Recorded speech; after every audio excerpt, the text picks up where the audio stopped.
محمد الرسول اللہ آمنت باللہ وملائکتہ وکتبہ ورسلہ والیوم الآخر والقدر خیرہ وشرہ من اللہ تعالی والبعث بعد الموت آمنت باللہ کما ہوا باسمائہ وصفاتہ وقبلت جمیع احکامہ اقرار باللسان وتصدیق بالقلب اشہد ان لا الہ الا اللہ واشہد ان محمدا عبدہ ورسولہ استغفر اللہ ربی من کل ذنب واتوب الیہ برحمتک یا ارحم الراحمین۔ ان کلمات کو پڑھنے سے تو وطائف ہو چکے ہیں، چند معمولات ہیں، اگر باقاعدگی سے کریں گے تو اللہ تعالیٰ دل کو منور کریں گے۔ 100 مرتبہ استغفار پڑھنا صبح و شام، 100 مرتبہ درود شریف پڑھنا، روزانہ قرآن مجید کی تلاوت کرنا، چلتے پھرتے لیٹے بیٹھے دل میں اللہ کو یاد کرنا، اور روزانہ ذکر قلبی یعنی مراقبہ کرنا۔ ان کو پابندی سے کریں، انشاءاللہ دل میں اللہ تعالیٰ کی محبت بڑھے گی۔ وقت کم ہے، دعا سے پہلے ہم صرف چند منٹ کے لیے اپنے دل میں اللہ کو یاد کر لیں۔ آنکھوں کو بند کر لیجئے، سر کو جھکا لیجئے، دنیا اور جو کچھ دنیا میں ہے اس سے ہٹ کٹ کے اللہ رب العزت کی یاد میں ڈوب جائیے۔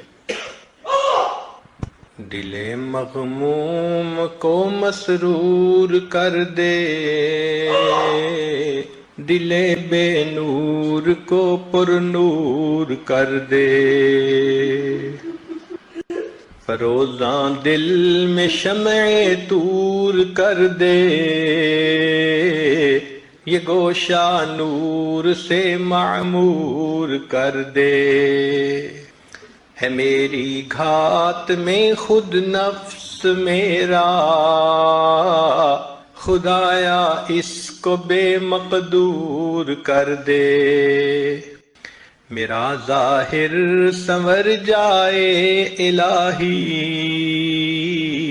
میرے باطن کی ظلمت دور کر دے، مئے وحدت پلا مخمور کر دے،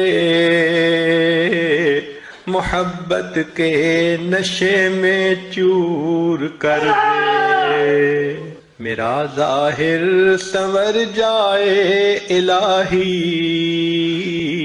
میرے باطن کی ظلمت دور کر دے، مئے وحدت پلا مخمور کر دے، محبت کے نشے میں چور کر دے۔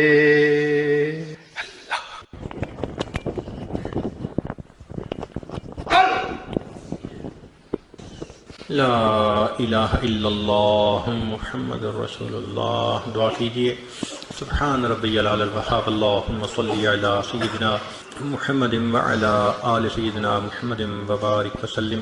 اے کریم آقا، ہم آپ کے عاجز مسکین بندے ہیں، ہمارے گناہوں کو معاف فرما، خطاؤں سے درگزر فرما، عیبوں کی پردہ پوشی فرما، اللہ ہماری نگاہوں کو پاک فرما، دلوں کو صاف فرما، سینوں کو اپنی محبت سے لبریز فرما، اپنے عشق کی آتش ہمارے سینوں میں پیدا فرما۔ اے مالک، جو گناہ دن میں کیے معاف فرما، جو راتوں میں کیے معاف فرما، جو محفل میں کیے معاف فرما، جو تنہائیوں میں کیے معاف فرما، جو گناہ یاد ہیں وہ بھی معاف فرما، جو کر کے بھول گئے وہ گناہ بھی معاف فرما، جو ارادے سے کیے وہ گناہ بھی معاف فرما، جو بن ارادے کے ہوئے وہ بھی معاف فرما۔ لا ہمارے حال پر رحمت کی نظر فرما۔ میرے مالک، ہم آپ کو ناراض نہیں کرنا چاہتے، ہمارا نفس ہمارا ہے، شیطان دشمن پیچھے لگا ہے، اللہ ہمارے نفس کو مطمئنہ بنا دیجئے، شیطان بدبخت سے پیچھا چھڑا دیجئے، ہمیں پیشانی کے بالوں سے پکڑ کر نیکی کے رستے پہ چلا دیجئے۔ میرے مولا، بچہ چلتے چلتے تھک جاتا ہے، باپ کو کہتے ہیں ابو اٹھا لے، باپ خود بھی تھکا ہوا ہو، پھر بھی بچے کو اٹھا لیتا ہے، نہ نہیں کرتا۔ میرے مولا ہم اپنے نفس سے لڑتے لڑتے تھک گئے، اللہ آپ کی مدد چاہیے، اے اللہ رحمت فرما دیجئے، اے اللہ رحمت کر دیجئے، اے اللہ ہمارے نفس کو مطمئن بنا دیجئے، میرے مولا ہماری توبہ قبول فرما دیجئے، اے اللہ ہمیں نیکی کی زندگی عطا فرما دیجئے۔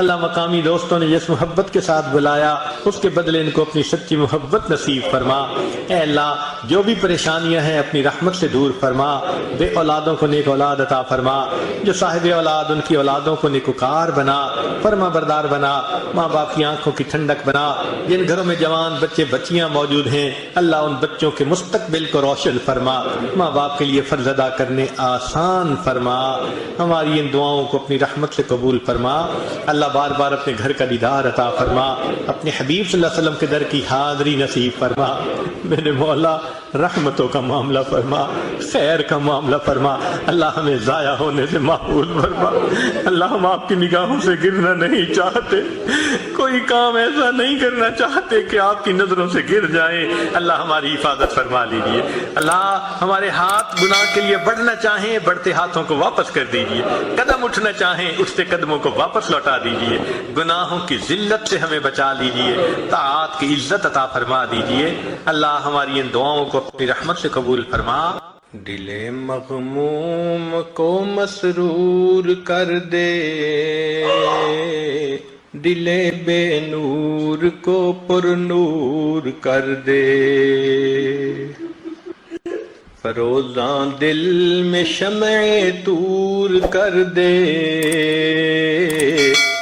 یہ گوشہ نور سے معمور کر دے۔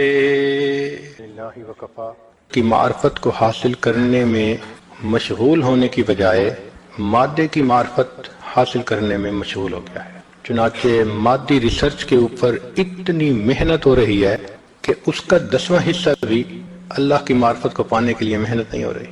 حق تو یہ تھا کہ ہم اللہ کی معرفت پانے کے لیے زندگی گزارتے ہیں، تو اللہ تعالیٰ کی بجائے مادے کی معرفت کو حاصل کرنے میں زندگیاں گزر رہی ہیں۔ دوسرا، آخرت سنوارنے کی بجائے دنیا سنوارنا یہ مقصد بنتا چلا جا رہا ہے۔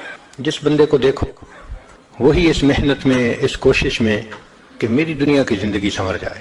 اور تیسرا، اپنے من کو سنوارنے کی بجائے انسان اپنے تن کو سنوارنے میں لگا ہوا ہے۔ حق تو یہ تھا کہ ہم اپنے من کو سنوارتے ہیں، مگر ادھر سے غفلت ہے اور تن کو سنوارنے کے پیچھے پڑے ہوئے ہیں۔ ذرا دیکھو عورت کے 24 گھنٹوں میں سے کتنا وقت اپنے ظاہر کو سنوارنے میں گزرتا ہے، چہرے کی خوبصورتی، اپنے کپڑوں کی خوبصورتی، باقی چیزوں کی خوبصورتی، لگتا ہے 24 گھنٹے اسی سوچ اور فکر میں اس کا وقت گزر جاتا ہے۔ اس لیے اس دنیا کو دھوکے کا گھر کہا گیا کہ یہاں لکھے پڑھوں کو دھوکا لگتا ہے۔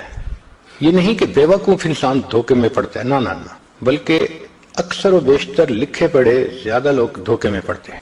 یہ دنیا ایک پل کی مانند ہے، کوئی بھی عقل مند انسان پل پہ اپنا گھر نہیں بناتا، اور ہم اس پل پر اپنی جنت سجانے میں لگے ہوئے ہیں۔ ہر بندہ اس نے ایک سوچ بنا لی ہے، ایسا گھر ہو، اتنی خوبصورت بیوی ہو، ایسے بچے ہوں، میری فیکٹری ایسی ہو، میرا بزنس ایسا ہو، میری گاڑی ایسی ہو۔ ایک خواب ہر بندہ دیکھ لیتا ہے، پھر اس جنت کو سجانے میں وہ 24 گھنٹے لگا رہتا ہے، اپنے ڈریم کو پورا کرنے میں، کہ ڈریم شوڈ کم ٹرو، اس کے پیچھے لگا ہوا ہے۔ چنانچہ جتنی نعمتیں بڑھتی جا رہی ہیں اتنا ہی انسان لذتوں کا خوگر بنتا جا رہا ہے، وہ ضروریات کو اپنا مقصد بناتا جا رہا ہے۔ کھانا پینا ضرورت زندگی ہے، مقصد زندگی نہیں ہے۔ مقصد زندگی اللہ کی بندگی، مقصد حیات اللہ کی یاد ہے۔ مقصد تو ہمیں یاد نہیں ہوتا اور ضرورت کو ہم اپنے اوپر مسلط کر لیتے۔ اللہ کی شان دیکھیں کہ جتنا اللہ کی نعمتیں آج ہیں اس سے پہلے شاید کبھی نہیں تھی۔ پہلے لوگ سفر کرتے تھے کتنی مشکلات میں، آج سفر کرتے ہیں ایئر کنڈیشن بسوں میں، ٹرینوں میں، ہوائی جہازوں میں، مہینوں کے سفر گھنٹوں میں طے ہو جاتے ہیں۔ جتنی گھروں میں سہولتیں آج ہیں اس سے پہلے کبھی نہیں تھی، لیکن جتنی کھانے پینے کی چیزیں آج ہیں اس سے پہلے تھیں نہیں۔ اور اللہ کی شان دیکھیں کہ جتنے اللہ تعالیٰ کے شکوے آج ہیں اس سے پہلے کبھی تھے ہی نہیں۔ جتنا نعمتیں زیادہ ملتی جا رہی ہیں ہمارے شکوے بڑھتے جا رہے ہیں۔ اس کی وجہ یہ ہم اپنی خواہش کو پورا کرنے میں لگے ہوئے ہیں۔ شریعت نے کہا کہ ضرورت کو پورا کر سکتے ہو، ضرورت کی ایک حد ہوتی ہے، خواہش کو دنیا میں پورا مت کرو، خواہش کی کوئی انتہا نہیں ہوتی۔ خواہش کو پوری کرنے کی جگہ جنت ہے، جب وہاں جاؤ گے وَلَكُمْ فِيهَا مَا تَشْتَهِي أَنفُسُكُمْ وَلَكُمْ فِيهَا مَا تَدَّعُونَ، جو تمہارا جی چاہے گا، جو تمہارے دل میں خواہش پیدا ہوگی، ہم تمہاری ہر خواہش کو پورا کر دکھائیں گے۔ تو دنیا ضرورت پوری کرنے کی جگہ ہے تاکہ مقصد کو پورا کر سکیں، اور جنت وہ پھر خواہش کو پوری کرنے کی جگہ ہے۔ اللہ رب العزت نے بھی کیا مہمان خانہ بنایا کہ جہاں ہر آنے والے مہمان کی ہر خواہش کو پورا کر دیا جائے گا۔ آج 3 طرح کی زندگیاں نظر آتی ہیں۔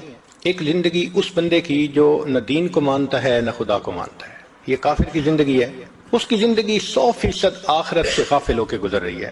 ایک زندگی اس بندے کی جو کلمہ پڑھ کے مسلمان تو بن چکا مگر اس پر خواہشات غالب ہیں، وہ اسلام میں داخل تو ہو چکا مگر 100% اسلام کے مطابق زندگی نہیں گزار پا رہا، اپنی خواہشات پہ بھی عمل کر جاتا ہے، کبھی فجر قضا، کبھی عشاء قضا، کبھی یہ عمل چھوٹا کبھی وہ عمل چھوٹا، یہ فسق و فجور کی زندگی ہے۔ ایک تیسری زندگی ہے جس کو مومن کامل کی زندگی کہتے ہیں، یہ بہت تھوڑے لوگ ہیں۔ ہم میں سے اکثریت وہ لوگ ہیں کہ جو اللہ کی رحمت سے کلمہ پڑھ کے مسلمان تو بن چکے لیکن ابھی نفس کے قیدی ہیں، نفس کے گرفتار ہیں، کبھی شیطان یہ گناہ کروا دیتا ہے کبھی وہ گناہ کروا دیتا ہے۔ تو ملی جلی زندگی ہے ہماری، نام ہم مسلمان کا اپنے اوپر لے رہے ہیں، الحمدللہ کہ ہم نے کلمہ پڑھا ہے، مگر 100% شریعت کے مطابق زندگی ہماری نہیں ہے۔ مسجد میں نماز پڑھ کے نکلتے ہیں، مسجد کے دروازے سے بد نظری شروع کر دیتے ہیں، نماز بھی 5 وقت پڑھتے ہیں، زبان سے جھوٹ بھی بولتے ہیں، ہم دین میں وقت بھی لگاتے ہیں، کاروبار میں دھوکہ بھی دیتے ہیں۔ تو کہنے کو مسلمان مگر کام مسلمان والے نہیں ہیں، یہ ملی جلی زندگی ہے۔ اور اکثر زندگی آپ کو ایسے ہی ملے گی، اکثر مسلمانوں کو آپ دیکھیں وہ اسی طرح کی زندگی گزار رہے ہیں، آدھا تیتر آدھا بٹیر، یہ ہماری زندگی کی ایک ترتیب بنی ہوئی ہے۔ چنانچہ سکرین پہ غیر محرم کو دیکھنا معمول بنا ہوا ہے، بعض گھروں میں خبروں کے نام پہ محفلیں ہوتی ہیں شادی بیاہ کی، تو مرد اور عورت کی مخلوط محفلیں ہوتی ہیں، پردے کا بھی کوئی خیال نہیں ہوتا، تو ہیں بھی مسلمان الحمدللہ مگر مرضی کی زندگی ہے، شریعت والی زندگی نہیں نظر آتی۔ نتیجہ کیا ہوتا ہے کہ مسلمان ہونے کے باوجود ہم اسلام کی برکتوں سے واقف نہیں ہوتے، ہم اسلام کی برکتوں سے محروم ہوتے ہیں۔ ہمارے ایک چھوٹے بچے نے آئی پیڈ کے اوپر کوڈ لگانا سیکھ لیا، چھوٹی سی عمر تھی، اب اس کا بڑا شوق، جب آئی پیڈ ہاتھ میں آئے روز اس کا کوڈ بدل کے نیا۔ اس کی امی نے اس کو سکھایا کہ دیکھو بچے، ایک ڈیجٹ رکھنا 3 4 5 تاکہ تمہیں پتہ رہے کہ کوڈ کیا ہے، اس کو یاد۔ اللہ کی شان، ایک دن جب اس نے کوڈ لگانا تھا تو لگاتے لگاتے درمیان میں کوئی ڈیجٹ بدل گئی، اب اس نے آئی پیڈ کو کھولنا چاہا نہ کھلا، والدہ کو کہا آئی پیڈ نہیں کھلتا، جب چند دفعہ ٹرائیز کی تو اس نے کہہ دیا کہ اب آپ چند دفعہ صرف اور ٹرائی کر سکتے ہیں ورنہ بند ہو جائے گا۔ ہم نے ایک آئی ٹی اسپیشلسٹ تھے، ان سے ریکویسٹ کی کہ بھئی بچہ رو بھی رہا ہے اور غلطی بھی کر بیٹھے، اس نے 2 دفعہ ٹرائی کی تو آئی پیڈ مستقل بند ہو گیا، کھلتا ہی نہیں۔ اب ہمیں پھر دکاندار کے پاس جانا پڑا، اس نے ٹوٹل اس کو ریکنفیگر کیا، سارا ڈیٹا بھی گیا، فلاں بھی گیا، پھر جا کے نیا اس کا کوڈ بنا۔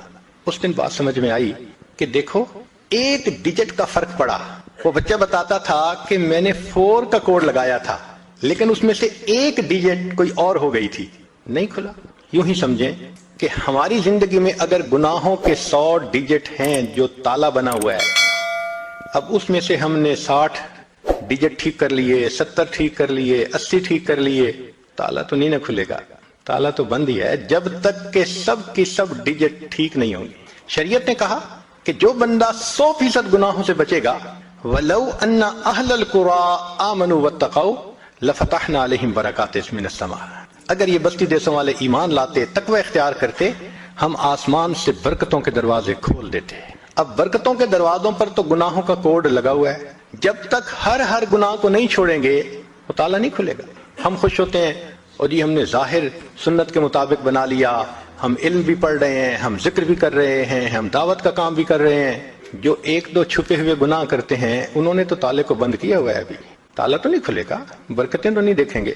ہمیں پتہ ہی نہیں کہ مسلمان کی زندگی میں برکت کیا ہوتی ہے.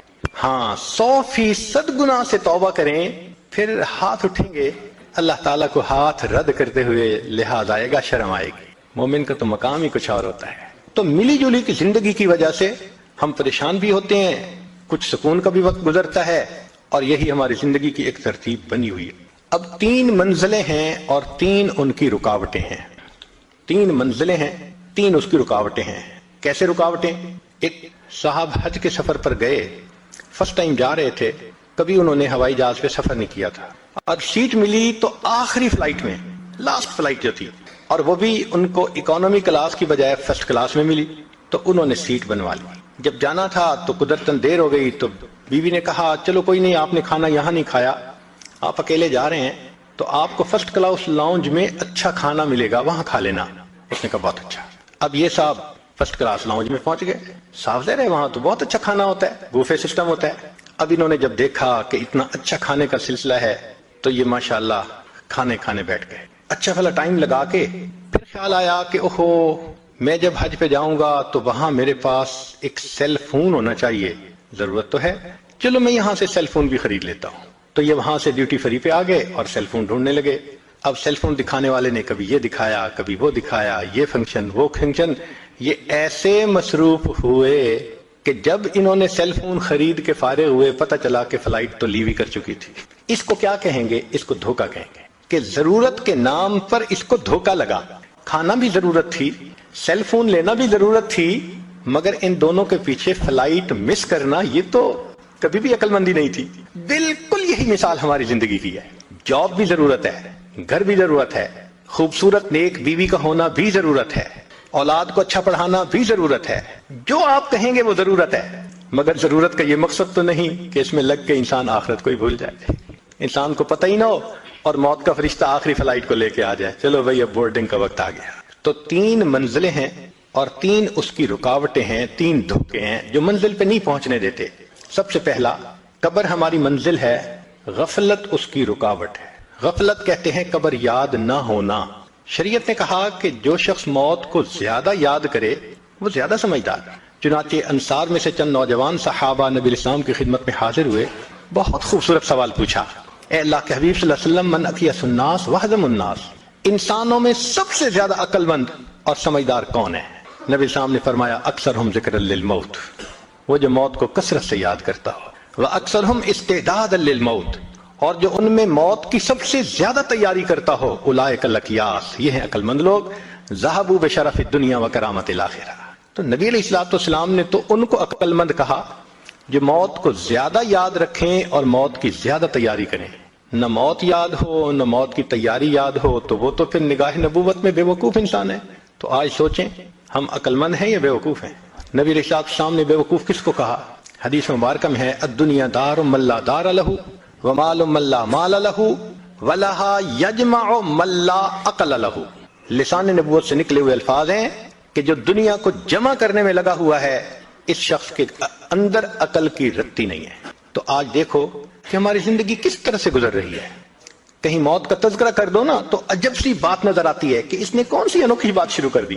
حالانکہ صحابہ رضی اللہ عنہم کا مزاج ایسا تھا کہ وہ وقتاً فوقتاً موت کا تذکرہ کرتے رہتے تھے, سنتے رہتے تھے. سیدنا عمر بن الخطاب رضی اللہ عنہ نے ایک شخص کے ذمہ لگایا تھا آپ میرے ساتھ ساتھ رہنا اور موقع کی مناسبت سے موت کا تذکرہ چھیڑتے رہنا.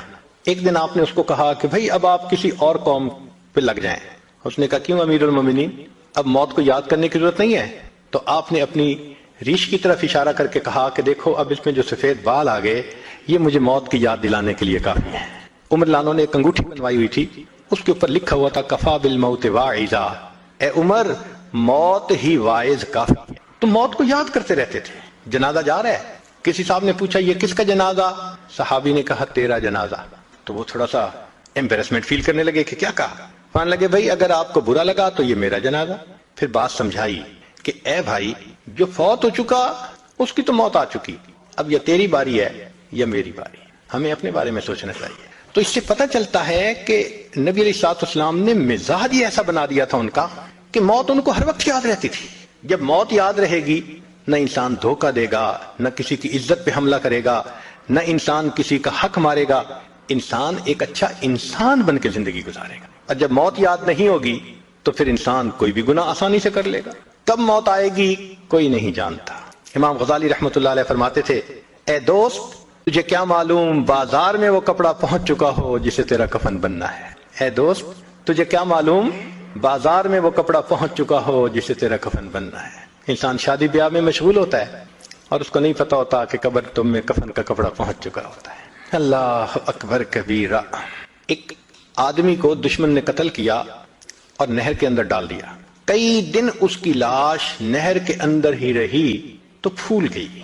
ایسی پھول گئی کہ جب اس کو نکالا گیا تو پتہ نہیں چلتا تھا کہ یہ کون ہے کون نہیں. پہچاننا مشکل تھا. یہ بھی پتہ نہیں تھا کہ کس شہر کا ہے. چنانچہ پولیس نے کاغذی کارروائی کر کے جو قریب بستی تھی اس کے عالم کو کہا کہ بھائی آخر مسلمان ہے, آپ اس کو نہلا دیں, کفنا دیں اور دفن کر دیں, ہمیں تو اس کے وارث کا کوئی پتہ نہیں. لو جی, امام صاحب نے بستی والوں کو کہا کہ لوگوں نہلا تو میں دوں گا, میرے پاس کفن کے پیسے تو نہیں ہیں, تو کفن کے پیسے دو. دیہاتی علاقوں میں لوگوں کے پاس کھانے پینے کے لیے چیزیں تو ہوتی ہیں, سپینڈنگ کیپیسٹی نہیں ہوتی, کیش نہیں ہوتا. انہوں نے کہا مولانا اعلان کر دو مسجد میں. بستی میں اعلان ہوا, لوگوں لاوارث نعش ہے, کفن خریدنا ہے, اس کا چندہ کرو. کوئی 5 روپے لایا, کوئی 10 روپے لایا. آدھا گھنٹہ اعلان ہوتا رہا لاوارث نعش, اور پھر جا کے پیسے پورے ہوئے تو اس کو کفن دے کے اس کا جنازہ پڑھا کے اس کو دفن کر دیا گیا. پولیس اس کی تفتیش میں تو لگی ہوئی تھی. 3 مہینے کے بعد کیس کی حقیقت کھلی تو پتہ چلا کہ وہ ایک علاقے میں ایک پورے گاؤں کا نمبردار تھا اور اس کی 4 مربع زمین تھی جس میں فروٹ کا گارڈن بنا ہوا تھا. کروڑوں پتی تھا, کروڑوں روپیہ اس کے بینک اکاؤنٹ میں تھا, اور اس کے 4 جوان العمر بیٹے تھے. 4 بیٹے ہیں, کروڑوں پتی ہے, بینک میں کروڑوں روپیہ ہے, لیکن اس کو کبھی پتہ نہیں تھا جب میں مروں گا میرے کفن کے لیے آدھا گھنٹہ چندہ کیا جائے گا. وارث مان نہ کری وارثاں دا, رب بے وارثہ کر مارتا ہے. فرماتے ہیں کہ اے وارث تو اپنے وارثوں کا مان نہ کرنا, اللہ تعالیٰ کبھی کبھی بندے کو لاوارث کر کے مار دیا کرتے ہیں, کیا پتا کس حال میں موت آئے. ایک شخص 5ویں منزل پہ کوئی کام کر رہا تھا, ونڈو میں پاؤں جو اس کا اکھڑا اور کوئی چیز ٹوٹی تو وہ نیچے سڑک پر آ کر گرا, اور میٹل روڈ تھی, مگر اللہ کی شان نہ ہڈی ٹوٹی, کوئی فریکچر نہیں ہوا, نہ خون نکلا. ایسے لگتا تھا کسی نے اس کو کیچ کر کے زمین کے اوپر رکھ دیا. لوگ بڑے حیران, 5ویں منزل سے گرا, کوئی انجری بھی نہیں ہے. لوگ اس کو مبارکباد دینے لگے. تیسرے چوتھے دن اس کے 2 دوست آئے اس کو ملنے کے لیے اور کہنے لگے کہ تمہیں نئی زندگی ملی ہے, ہمیں مٹھائی کھلاؤ. اس نے کہا آپ بیٹھیں, یہ میرے بالکل گھر کے سامنے جو یہ مٹھائی کی دکان ہے نا, سویٹ شاپ ہے, ابھی میں تازہ مٹھائی لے کے آتا ہوں. وہ بٹھا کے گھر کہا کہ تم چائے بناؤ. بیوی کو کہا میں ابھی تازہ مٹھائی لاتا ہوں. بیوی نے گھر کے اندر ماربل لگا ہوا تھا اور اس کو دھویا تھا, صاف کیا تھا, اور وہ گیلا تھا. خاوند اپنے گھر میں ماربل کے فرش پر چلتا ہوا آ رہا ہے, پاؤں جو پھسلا, سر کے بل گرا, اس کو موت آ گئی. 5ویں منزل سے گرا, ایک قطرہ خون کا نہیں نکلا, فرش سے پھسلا, موت کا وقت آ چکا. ہمیں کیا پتا کب موت آنی ہے. اس لیے نبی علیہ السلام نے فرمایا کن فی الدنیا کأنک غریب او عابر السبیل, دنیا میں ایسے زندگی گزارو جیسے کوئی مسافر ہوتا ہے یا جیسے کوئی پردیسی ہوا کرتا ہے. جو پردیسی ہوتے ہیں نا, ان کے ذہن میں ہر وقت ہوتا ہے ہم نے واپس جانا ہے, ہم بھی یہاں پردیسی ہیں. ہر وقت یہ سوچ رہنی چاہیے کہ ایک دن ہم نے واپس اپنے وطن جنت جانا ہے. مگر غفلت آ جاتی ہے, اور غفلت بھی کیسی کہ بندے کو مرنا یاد ہی نہیں. ایک بڑے میاں تھے, 85 سال عمر تھی. ایک مرتبہ اس عاجز نے ان سے بات کی کہ اب تو ہماری ریٹائرمنٹ کی عمر ہے, مجھے بھی چاہیے کہ میں اللہ اللہ کروں, نیکی کروں, آپ بھی اللہ اللہ کریں. تو بات سن کے وہ بڑے میاں نے اپنے گھٹنے کو پکڑا, کہنے لگے پیر صاحب دعا کرو یہ گھٹنے کی درد ٹھیک ہو جائے نا, پھر میں نماز شروع کر دوں گا. جو 85 سال کی عمر میں گھٹنے کے درد ختم ہونے کا منتظر ہو کہ پھر نماز شروع کروں گا, یہ دھوکہ نہیں تو کیا ہے. عرفات کے میدان میں وقوف کا وقت ہے, لوگ دعائیں مانگتے ہیں, کئی تو لمبی مانگتے ہیں اور کئی ہم جیسے کم ہمت تھوڑی سی دعا مانگ کے تھک جاتے ہیں. تو ہم نے دیکھا ایک بڑے میاں 2 نوجوانوں کے ساتھ ہنسی مذاق کی باتیں کر رہے تھے. تو حیرت ہوئی, اللہ وقوف کا وقت ہے اور اس وقت میں بڑے میاں ہنسی مذاق کی باتیں. تو میرا دل چاہا کہ میں ان کو تھوڑا یاد دہانی کرواؤں, اور جب سنا تو ماشاءاللہ وہ نوجوانوں سے شادی کی باتیں کر رہے تھے، ٹاپک بھی یہ اور وقوف عرفات کا وقت. تو میں نے پوچھا بڑے میاں کیا حال ہے؟ کہنے لگے جو گزر جائے واہ واہ ہے، جو گزر جائے واہ واہ ہے. حالانکہ جو گزر رہی تھی وہ تو آہ آہ تھی. تو پوچھا آپ کی عمر کتنی ہوگی؟ کہتے ہیں ویسے تو 72 سال عمر ہو گئی لیکن دل میرا 27 سے اوپر نہیں گیا. میدان عرفات میں وقوف عرفہ کے وقت اگر 72 سال کی عمر کا بندہ یہ جواب دے کہ عمر تو میری 72 سال ہو گئی، دل 27 سے اوپر نہیں گیا، یہ دھوکہ نہیں تو پھر